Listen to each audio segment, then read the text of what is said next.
For of the fruits of the trees and the seeds of the herbs alone do I partake. Gospel of the Nazarenes. You shall not take away the life of any creature for your pleasure, nor for your profit, nor yet torment it. Lection 46, verse 10. Continue watching to find out more. Welcome to Jesus Was Vegetarian, Part 1 of 3, The Breaking of the Bread.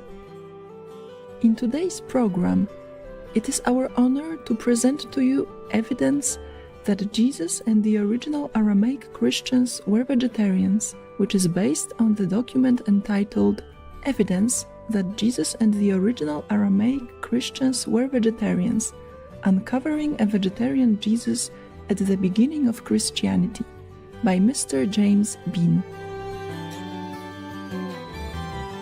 It is generally agreed by historians that Jesus and his disciples primarily spoke Aramaic, the common language of Judea in the 1st century AD, most likely a Galilean dialect distinguishable from that of Jerusalem. It is through profound reading of historical documents and research of many Christian scholars that James Bean concludes undoubtedly that Jesus was raised in a vegetarian family and demonstrated the love and compassion for animals by preaching to end animal sacrifices. Thank you, James, for allowing us to use your document. All the evidence put together in James Bean's research can be referred to in the Holy Bible. The Christian Bible consists of the Old Testament and the New Testament. The Old Testament is the original Hebrew Bible, the sacred scriptures of the Jewish faith, written at different times between 1200 and 165 BC.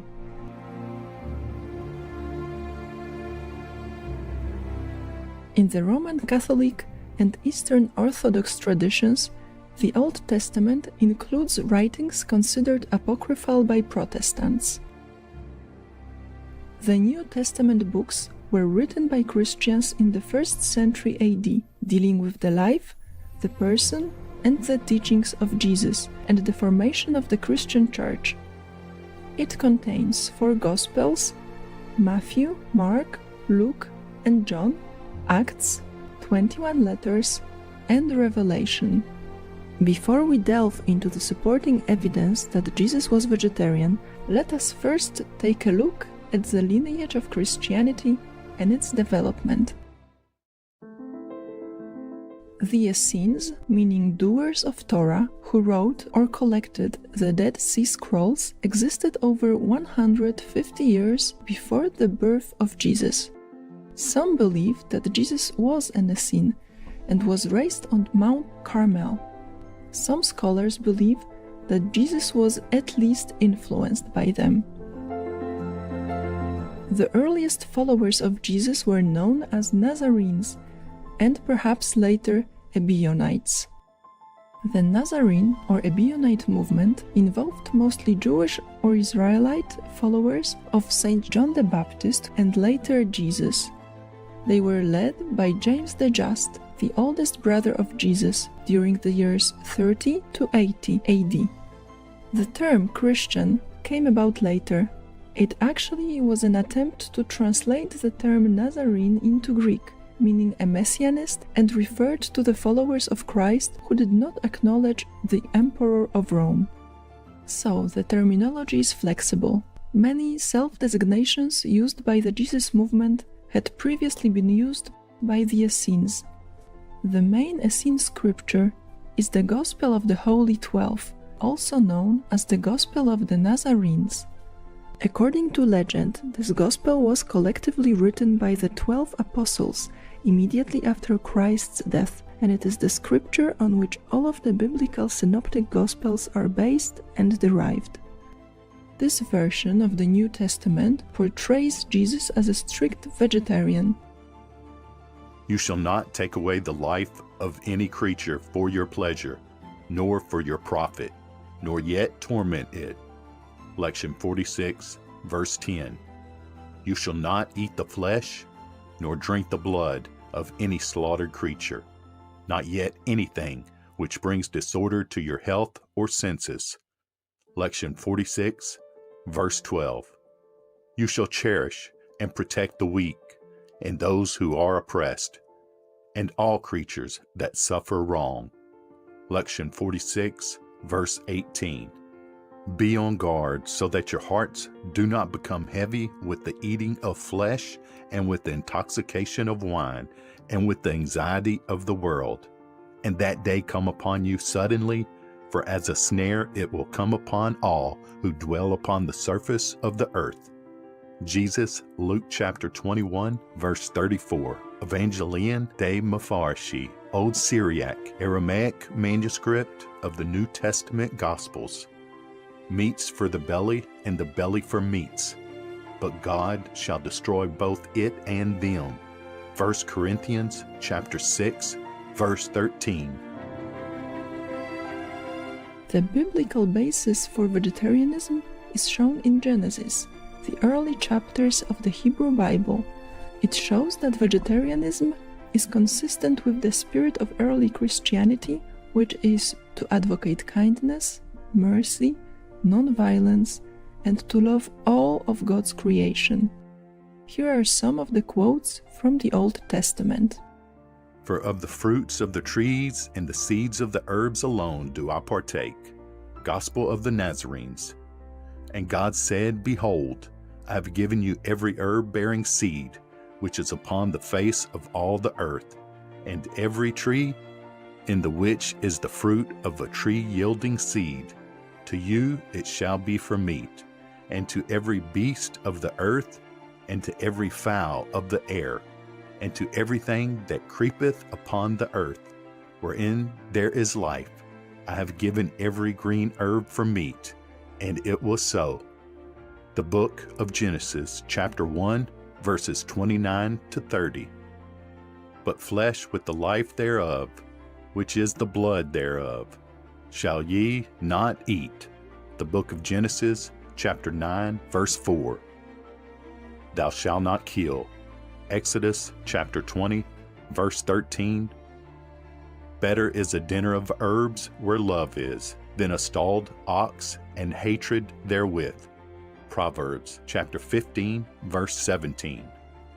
Be not among winebibbers, among righteous eaters of flesh. Proverbs chapter 23, verse 20. To what purpose is the multitude of your sacrifices unto me, saith the Lord? I am full of the burnt offerings of rams, and the fat of fed beasts, and I delight not in the blood of bullocks, or of lambs, or of he-goats. And when ye spread forth your hands, I will hide mine eyes from you. Yea, when ye make many prayers, I will not hear. Your hands are full of blood. Wash you, make you clean. Put away the evil of your doings from before mine eyes. Cease to do evil. The book of the prophet Isaiah, chapter 1, verses 11, 15, and 16. Attentive viewers, we will be right back after this meaningful message. Please stay tuned to Supreme Master Television.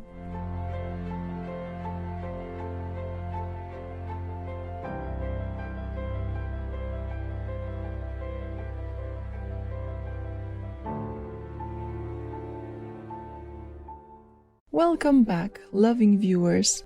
In the New Testament, the stories of the feeding of the multitude have generated the most discussion.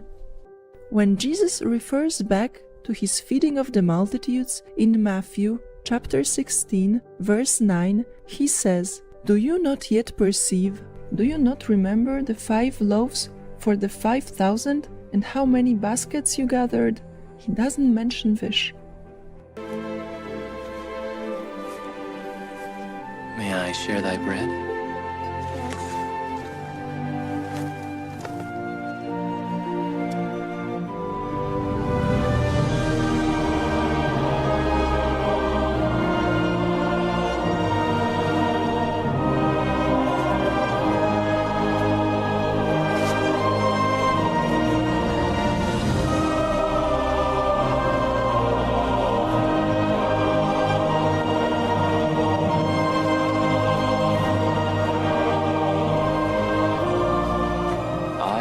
bread of life.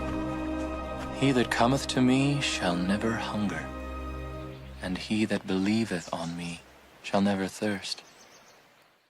Given the way Jesus spoke in Matthew chapter 16, verses 9 to 10, the insertion of fish becomes obvious. As it now stands in the New Testament Gospels, references to bread are frequent, but fish are only referred to on a couple occasions. This strongly suggests that the original tradition was about distribution of bread, not bread and fish. Luke recorded that Jesus' family made annual pilgrimages to Jerusalem for the feast of Passover and days of unleavened bread. In fact, the Gospel of Ebionites clearly indicates that Jesus rejected the Passover meal by saying, "I have no desire to eat the flesh of this paschal lamb with you." Jesus said, "I desire mercy and not sacrifice." Furthermore, Jesus condemned animal sacrifice. The Ebionite or Hebrew Gospel quotes Jesus as saying, I have come to abolish the sacrifices, and if you cease not from sacrificing, my wrath will not cease from you. Panarian 30:16-5. Another clear proof that Jesus did not want animal offerings but mercy is found both in Matthew chapter 9 verse 13 and John chapter 2 verses 13 to 17. And the Jews' Passover was at hand, and Jesus went up to Jerusalem, and found in the temple those that sold oxen and sheep and doves, and the changers of money sitting. And when he had made a scourge of small cords, he drove them all out of the temple, and the sheep and the oxen, and poured out the changers' money, and overthrew the tables, and said unto them that sold doves, Take these things hence, make not my Father's house an house of merchandise. And his disciples remembered that it was written, The zeal of thine house hath eaten me up. John chapter 2, verses 13 to 17. And doves and others sitting at tables exchanging money. So he made a whip out of cords, and drove all from the temple, both sheep and cattle. He scattered the coins of the money changers, and overturned their tables. To those who sold doves, he said, Get out of here. John chapter 2, verses 13 to 16. One of the earliest Ebionite Christian documents, the Clementine Homilies, was written in the 2nd century based on the teachings of Saint Peter. Homily 12 states, The unnatural eating of flesh meats is as polluting as the heathen worship of devils, with its sacrifices and its impure feasts. Through participation in it, a man becomes a fellow eater with devils. Thus, all three groups, Essenes, Nazarenes, and Ebionites, were vegetarian, which was highly likely the required practice in early Christianity.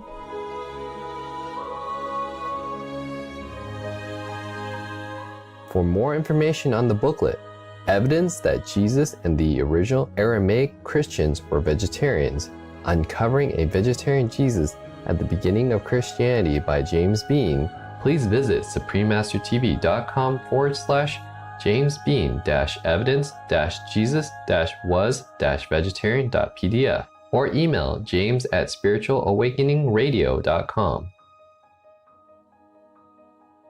Compassionate viewers, thank you for your company today.